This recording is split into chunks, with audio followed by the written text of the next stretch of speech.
Tito Paps. It's joke time.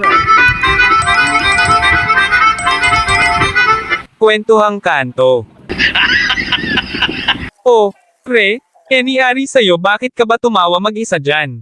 Alam mo ba yung nagtitinda dyan sa sunod na kanto? Kilala mo yun. Yung sobrang taray na tindira. Oh, yun bang dalaga pre? Oh, yun nga, yun nga.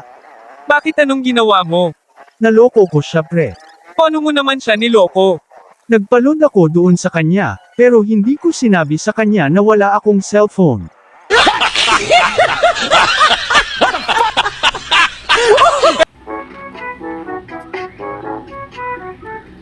Mag-workmate nagkwentuhan sa morgue kung saan nandoon ang namatay nilang manager. Sir, kawawa naman ang ating manager, namatay na pala siya talaga kaninang madaling araw. Oo nga eh. Wala tayong magagawa, lahat naman tayo mamatay talaga. Nagkataon lang na nauna siya sa atin. Sir, baka naman pwede ako ang humalili sa kanyang pwesto. Juan. Yan ba ang gusto mo?